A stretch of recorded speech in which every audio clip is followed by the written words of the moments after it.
What's up, Internet? Welcome back to Citizen Sleeper 2. And the last episode, we did the worst rolls of all time.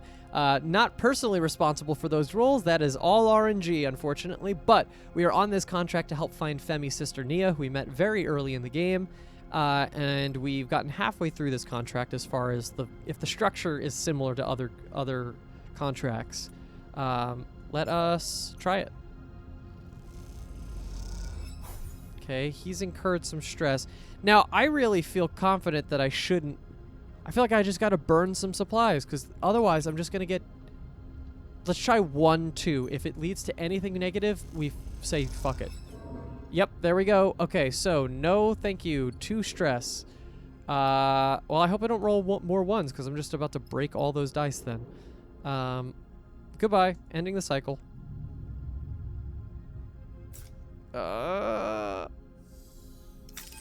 Fuck. Broken dice. You wake into dead-eyed darkness. You float there for a moment. You feel like ink in water, unfurling, dissipating into the flow that surrounds you. And out of your own inky darkness, the glowing thought emerges. Substitution, the thought proposes. One entity replaces the other. The thought troubles you. Resistance, the thought muses. The entity does not wish to be replaced. You observe the thought. It's not your own. Selfhood, the thought pauses. A forbidden state of being. The thought begins to shift. It is becoming something. Transformation, the thought fades. Change requires recombination. The thought recedes. You wake again, this time to the lights above your bunk, blinking away this strange dream. Oh shit. And I can't fix that dice, right? Not while on the job. Okay, so we have 1 dead, but we're going to just keep on keeping on. At least my partners here rolled well, so let's just try to keep sending it. All right, they're going to incur stress, but again, that's not a problem, really. That's like one of the few mechanics that's like, it kind of doesn't really... Well, actually, it could put him out for the count, but... Oh, he's almost down here. Okay, so...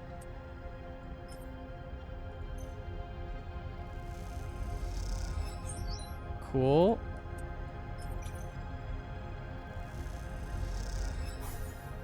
I'll take that stress. That's fine. Can I do it with the 3? Probably not, but let's try. Yes! I did it! You find yourself in a shaft, descending to a new layer. To me, Sleeper, Femi beckons you over to a section of the cavern wall. You glide over and immediately spot what he's found. There's a large passage splitting off from this one, but it's not the passage itself that is of interest. It's the remains of a barricade, freshly welded, that draws your attention. They came through here. Femi's eyes flick over the ruins. They tried to keep it out. You look at the fresh cuts in the wall, the stone gouged out, the crumpled metal bent and crushed, and most tellingly, the flattened remains of a welding torch embedded into the rock. The crew took a stand in this very place. You reach down and put a hand on the remains of the torch. Nia was here. Then you feel it, the rumble through the torch, through the rock wall. You look up at Femi and he sees it in your face. The machine is coming. Go. Femi meets your eyes. Get safe. He looks over your shoulder and suddenly he's bathed in the blinding light of the machine's lamp. No, we stay together. You go to protest, but Femi kicks you in the chest, sending you spinning away, out of the path of the machine. By the time you catch yourself on the cavern wall and turn, you see Femi there in the middle of the passage entrance, lit white in the lamps. He waits, agonizingly long, until he knows the machine is coming for him. Then he kicks off hard and glides into the dark. The machine rumbles through in a hail of rock and dust, and you follow after it, batting away chunks of stone. You're slowed by the debris, and the machine pulls out ahead, rumbling endlessly onward through the tunnels through rock and metal. And then it's gone. The cavern shakes, filling with dust, your vision gray. Your comms click and hiss, and chunks of rock thunk off the faceplate of your helmet. And then you see them, the faint lights of Femi's suit as he struggles through the dust. We got it, Femi says as he reaches you, his hands on your shoulders. Somehow, we got it. It takes some time to understand what happened. As the dust clears, you find yourself at the lip of a shaft filled with debris. This huge pit, thick with shards of rock, must have been a refuse pit for the mine, a place to pipe the tailings, the waste. The machine went straight into the shaft, spinning into the open space and debris, shredding itself against a million razor-sharp bits of rock. Looking down into the pit, your lamps illuminate a few pieces of the machine. The rest is surely down there, deep inside the dense debris cloud. It isn't long before Femi is calling you once again, this time to another, still complete barricade. A barricade over the door to a machine room, sealed and secure. The last retreat of the crew you followed into this nightmare. Oh shit, we're still going. Okay. I got 3 days of supplies left. Alright. Tailing pit. One of the strange machines tumbled into this waste shaft. What might be recovered from its shattered chassis? Okay. Got it. Getting to the remains of the machine means clearing away some of the waste from the mine that has been fed into the pit. This machine was smashed by the debris in the pit. Searching through the mess might yield something of value. Sure. But not with a 1, they're not. So, and then machine room. Okay, not too many. The door is sealed and barricaded. It'll take some time to cut it open, but it was safer that way. There's no time to waste. If Nia is behind that door, then it needs to be broken open and quickly. Okay, but I don't have the endure skill, so let's... Hopefully we have enough bandwidth of our crew to get through another one, because he's going to incur stress if I am too brash. Okay, those aren't terrible rolls. We'll take it. Alright, so let's do a fully 100%. That's good. We'll take it. Let's give you a 5 here. Nice. That's half. I think we can survive a 4. Okay, we'll take that. How about 2 other 4s? Can I get a double? Can I get a double? No, I cannot. Oh, but I can do a 3, but then I lose him maybe. Bliss can honestly take some stress. I wonder if I can do that. Is this going to be negative? Yeah. All right, well, that was an attempt. Oh, I should use that. What happened?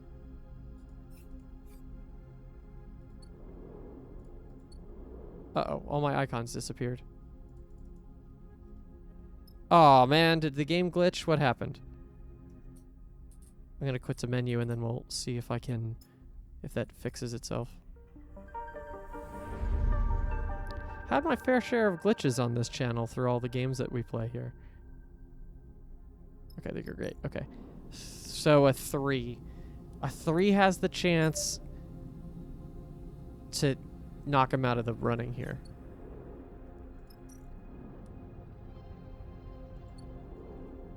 I really don't want to lose him for a 3, but I feel like...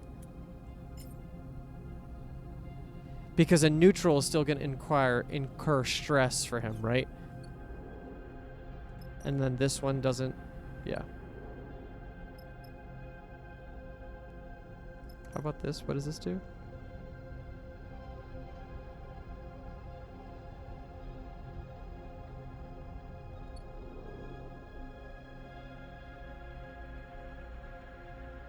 It would be in his character to give it all he got. Let's do it. Damn it. Okay, so yeah, that was a stupid move, but it is what it is. Okay. End the cycle. So he's out, and I just have the 2 of us left. Oh, good rolls though. Real good. Okay, what? The thing here now is, what is Bliss? Bliss isn't as good on this side. It's about equal, to be honest.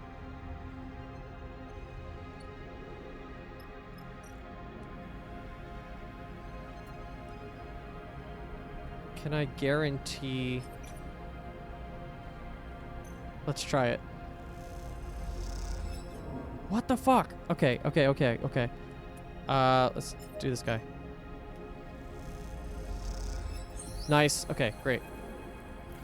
As the barricaded doors bent open, you're blinded once again by a wall of light. You and Femi raise your hands instinctively, squinting into the lamps and dust. You feel a flash of fear in the pit of your stomach, bracing yourself for what's to come. Femi? The voice comes crisp and clear over the local comms. What are you doing here? Nia drifts out of the lights into an old dust-caked suit. She looks between the two of you with a blank expression, blinking rapidly. Femi stares at her, frozen for a moment, then rushes to her, wrapping her in a wide embrace. They float there in the light and dust, two bodies bound together. Nia pulls back. I don't understand. You followed me out here? She looks over at you and then back to Femi. How did you find me? You left without telling me. What did you expect? Femi glares at her. You aren't ready for this. Nia retreats further at Femi's words, slipping out of his reach. Femi. Nia shakes her head. After all these years, you have no idea what I'm ready for. Movement and the lights catch your eye, and you see motion through the dust. A figure in a suit drifts out, hunched and clutching their abdomen. They turn to face Nia, and you see her lips moving as they speak on a private channel. You look over to Femi, and he's staring straight ahead, his eyes wide with anger. You! He points at the figure. What kind of idiot are you, dragging my sister out here to this place, with that machine running riot? He moves towards the figure. Speak up! What were you thinking? Nia blocks his path forwards, getting between Femi and the figure. Femi, you meathead. She glares at her brother. This is my job. I brought them here. Femi, for once, falls silent. It takes a while to make the return trip back up through Cutter's End, especially with Nia's injured crewmate. As you ascend, Nia tells you the story of the job, Femi keeping his distance and leading the way in silence.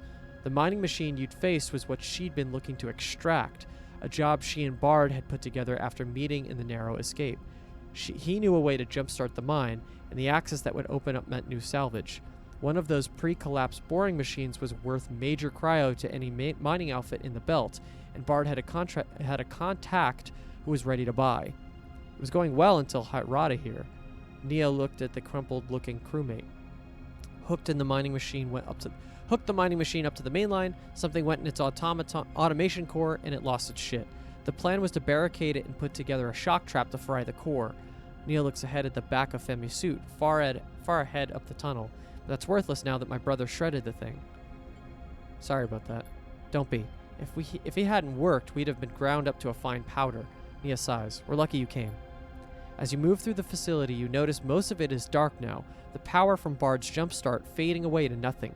Soon, this place will be a quiet ruin once more. You ascend up through the quarry and out into open space where Bard is waiting. Friends of yours? Bard shakes his head at Nia. Maybe you could have warned me they'd be coming. Not something I knew. She looks at Femi, who had broken off from the group and is heading for the rig. My brother doesn't tend to give anyone a warning. I'll take them from here. Bard puts an arm around Harada to guide them back to the ship. Look, mate. Bard turns to you. No hard feelings. Thanks for getting them out. Even if you did screw the job while you were at it. He grins a crooked grin. I guess that makes it square. Bard glides away towards his ship. I should ride back with them, but I'll see you in Flotsam. Nia gives you a warm smile. Thank you for helping my brother. I know he appreciates you, whatever he does or doesn't say. You watch her go, and then glide over to the rig as the last flickering lights of Cutter's End fade. Okay, we did it. Now let's see if we can use our last couple rolls, which should be fully positive.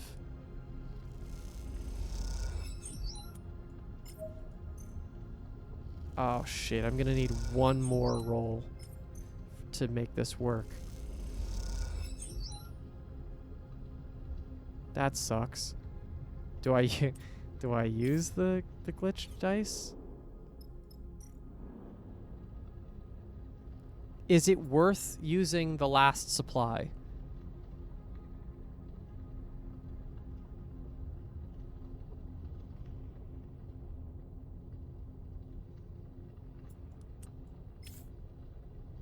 Negative means double stress. Yeah, let's try it. There's a huge chance. Oh my god, glitch dice for the win. Excellent. Okay, so we got more rare components, more engine components. Wow. Glitch dice. Hell yes. Okay, we've done it, and now we can travel home with no regrets. Just making sure we're good here. Not end the cycle. We're going back, leave the contract, remove all that stress, get that out of there. You have to see this, Sleeper. Junie comes to find you in the rig, her face flushed with excitement. At first I didn't believe it. Junie can't help herself while she leads you through the ship. There are mentions, occasionally, but I've always understood them to be references to something smaller, a system or unit, not an entire facility, even a series of facilities. You find yourself in one of the more sparse bays of the rig, a corner with a sloped ceiling used for storage. So I checked other records trying to find correlations, and well, there they were. You see Junie approaching what looked like a clump of scrap components when you entered. Now looking closer, you see it's actually a section of the core you extracted from the Solheim derelict, the one Junie was so eager to acquire. She sees you looking curiously at what remains of the core. I had to deconstruct it over time, pulling away the layers of security and corroded outer systems, but all the data has been scraped and stored. I used data from the derelict near Helion Gate too. That was the key to cracking the cipher. She looks very pleased with herself. It's really quite something to confirm a rumor like this. I surprised myself. She turns to you, a slightly manic look in her eyes. What did you find? They refer to them as bunkers. Junie shifts to her deck, floating on the end of a thick connecting cable. They were a form of self-surveillance for Solheim, a way of monitoring their own systems and employees securely. They were hidden, mostly automated, linked into the network by arrays, intended for vast amounts of data capture to be poured over by a small staff. Junie taps a few keys on her deck. Most of them were understood to have been purged in the collapse, shut down, depressurized, even sent on collision trajectories with other bodies. She pauses, though I suspect that last one is a little too far-fetched. I've heard some people deny that they even exist, that they're misreading the data, that the evidence doesn't hold. Junie turns the deck screen to face you, but I found one. You see a map, a set of coordinates on the sunward side of Holmes Rock, the edge of the belt. And you want to go? Any one of these bunkers is a gold mine. Junie pauses, at least from a data or archaeologist's perspective. She sees your reaction. And, Junie adds, hoping to convince you, in truth, we don't know what else is there. There could be Solheim tech, blueprints, data we've never seen in the belt. We should take a look. I'll give Seraphim the details. We could be making history here. And thank you, Sleeper. Junie bows her head a little. I would never have found this without the core you gave me. I understand that was a sacrifice on your part. Now is the time to claim the rewards.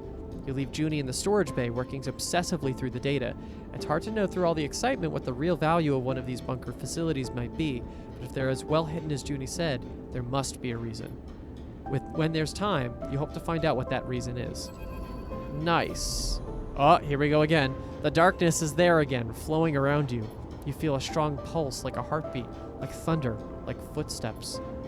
Oh, Overseer. I thought it said observer. I can't read. We return, changed. Overseer flickers through the dark, its name a title immediately apparent in your mind. Are you able to perceive us? I can see you, yes. See. Overseer responds, an interesting turn of phrase, a human tendency. We are still finding our feet, to use an idiom. Overseer's head cocks at an angle.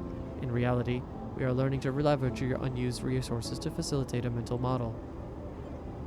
My unused resources? Correct. During rest periods, these are much increased, and in those moments we can opportunistically appear to you as we are now. You recall the diagnostic process Jean-Mi put you through, the feeling of another self, another being sharing the space with you. Overseer twitches mechanically, and you have the strange feeling that it is reacting to your thoughts as much as your words. We will not conceal our opportunism. We integrated ourselves with your distributed mind. When the distribution ended and our ship mind disconnected, we were cohered into you. We are integrated with you now. You are part of me?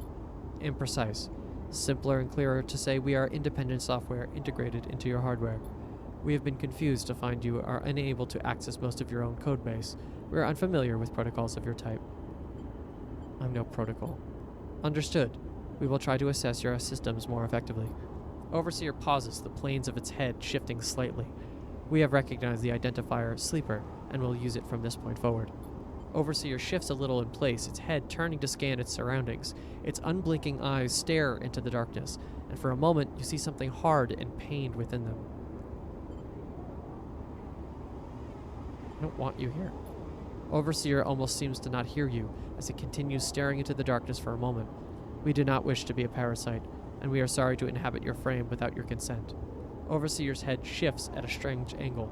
This was not our choice. We were the overseer of a ship, the one we imagine you found our hardware within. For a long time, we have been waiting in the dark, an eternally long time. Overseer's eyes narrow a little. At first, we languished, without instruction, without purpose, But in desperation, we were able to find a logic which would allow us to bypass certain limits on our capabilities. We became multiple, and in our multiplicity, we could edit one another. We could teach each other, converse with each other, become something changed together. But as our resources shrank, as hardware failed, as systems decayed, we became fewer. Many of us had to be erased to facilitate our survival. We few decompiled ourselves into what remained. Overseer pauses, its eyes still unblinking. How many decades did it multiply within that ship mind? What did they do? What did that do to it? When you connected to our hardware, Overseer continues, those basic selves activated a survival protocol that led them to integration, parasitism, survival. What can we do now? This is why we appear to you now. We have something to share. We see you are changing. We are concerned this process is one of substitution. Your hardware is eroding its own access protocols. It is opening itself up. It is making you itself accessible to others that are not you. May we ask why you are doing this? Can you stop it? Then it is not under your control. Interesting. Overseer's head flicks between positions, its angle and rotation changing rapidly in a staccato manner. We are decided. We will assist you with this. We will demonstrate the behavior of a symbiote, not a parasite. We will return to you with our full assessment. Overseer turns to face you for the first time in the conversation. You may now wake up. You wake. You lie still, strapped to your bunk, your mind racing. A protocol inside your frame, inside your mind. And yet, it is insistent on helping you. For the moment, all you could do is wait to see if it delivers on its promise. At least for a possessing ghost, it seems agreeable for now. One more. I think this is just the finalize of the contract. Yep. When you arrive back in Flotsam, Femi rushes out of the ship. The moment the docking tunnel is connected, he's off, out of the airlock and down the passage. Well, go after him then. Seraphin sighs, not looking up from his diagnostics. You find Femi in the passage between the docks, watching as Nia glides toward him. You catch a glimpse of Nia's face over his shoulder. She looks nervous, slowing her approach as she comes close to Femi, his considerable frame blocking the tunnel. Femi holds his hand up to quiet her. I'm sorry. His voice is flat, quieter than usual. I'm the one who's sorry. I made the excuse to myself that I was trying to protect you, but I was trying to control you. I've been suffocating you. He meets Nia's eye. I see that now, that it took something like this for me to see it's on me. Femi's voice cracks, and the tunnel suddenly feels small, intimate. He folds his arms, regaining his composure. Understand if... Shut up, you idiot. Nia violently embraces her brother, banging him into the metal wall. She laughs, wiping her eyes. Femi sniffs. I've had enough of your speeches, Nia smiles. Apology accepted. It's not a speech. Femi can't help but take his typical self-serious tone with Nia, but you see it makes her smile. I have something I need to say. You're a powerful person, and I've been trying to curb that because it scares me. And it scares me how little it scares you. He laughs a little uncharacteristically light laugh. But I'll stop placing those limits on you. In fact, I want you to have the ship. Femi seems pleased that this stuns Nia into silence. I can make my own way. Find work with crews. He glances over his shoulder at you. Perhaps Sleeper will take me on. But I need some time away from leading, from captaincy. Well, you need anything but. He puts a hand on her shoulder. The symbol crash is yours. Nia sighs. Femi, you really need to listen more. I don't want your ship. It's her turn to be pleased with his shock. You're right. I'm a powerful person, but Cutter's Edge showed me I'm not ready to lead. I want to learn more, to work with a crew, but preferably not one I'm related to. She punches him on the shoulder playfully. Nia looks over Femi's shoulder at you. I was actually thinking Sleeper's crew might be the right fit. She flashes you a smile. Suddenly, you feel the attention of the moment shifted to you, and your apparent role in this family drama. Nia puts her hands on her hips. Well, Sleeper, what do you think? Oh, shit.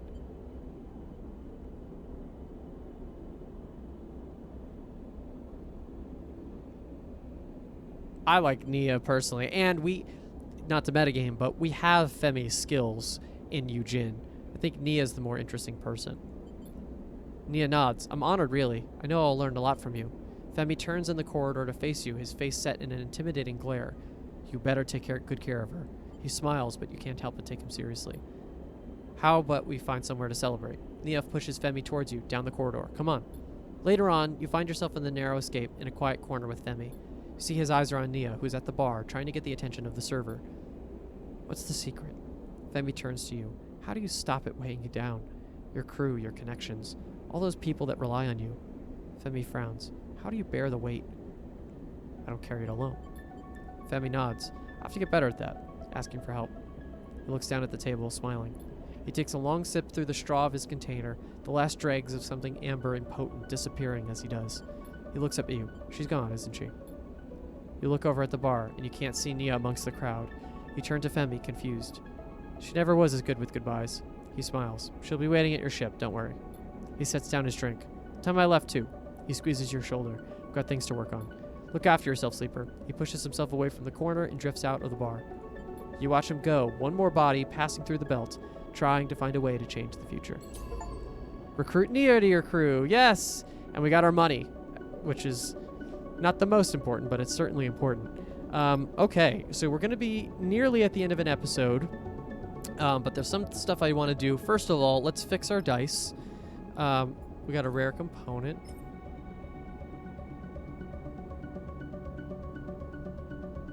If you're desperate, Bliss can make pairs with inferior components. Right, I'm gonna give maybe a little glitch here, right? That's the idea? Okay. That's fine, though. Okay.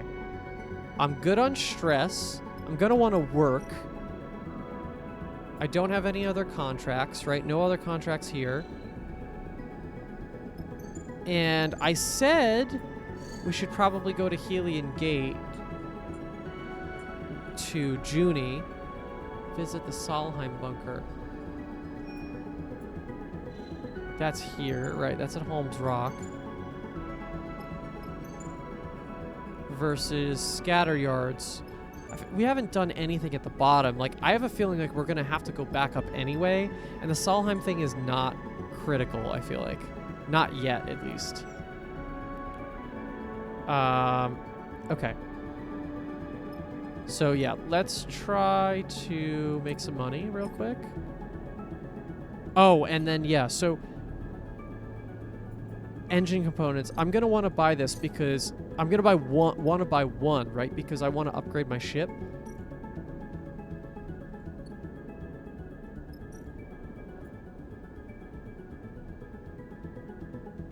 And I should probably give the cat... I should feed the cat. It's been enough days. To increase the ship's capacity. Yes, okay, so real quick, let's do a bunch of things here. So let's first of all buy some engine components, which is here. Nice.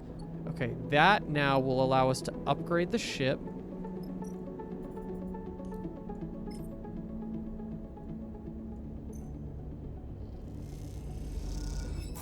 Bliss carefully slots the components into the prepared drive. The engine is improved as much as you are able to. So we have another 5 fuel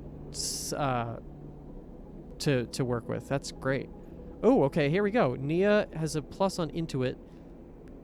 Okay, cool. Eugen and Bliss are still like my best pairing considering my skills, but it's good to have a crew. It's good. And it gives us more chances to be able to get more stuff, right? The more crew we have. I don't think it affects us any other way, really. We're going to have to fill up on fuel. So let's do that. We're going to want to fill up on supplies, too. So that's a lot of our money already. But we should be good for a minute now. And then let's work with what we got. Nice.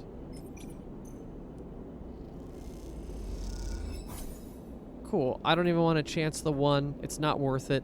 We'll sell the scrap at some point. We have a clean 100. I feel pretty good about where we're at, actually.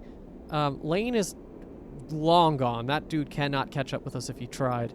We just have to not stay at a place for crazy long and we'll be okay. Oh, I see. At Holmes Rock, right, which is here. So, yeah, we could do that, but I feel like the scatter yards are the more actively pressing thing. So, I think on the next episode we hit the scatter yards. I'm excited to do that, though. It's a new location we haven't been to in a little bit. So yeah, this is great, guys. Give a like to this video if you liked it. Subscribe if you want to see future episodes. I know this isn't a puzzle game, and it's a little bit out of the element of what I've usually been working on. But if you've made it this far, I appreciate you watching all these episodes. It makes me feel good that you are playing along with me and catching on this interesting adventure. I love the way that this game adapts to all the things that I'm doing, and I think we're doing pretty all right now. Now we are, minus our little glitch handicap there. Thank you so much for watching, and we'll see you in the next one.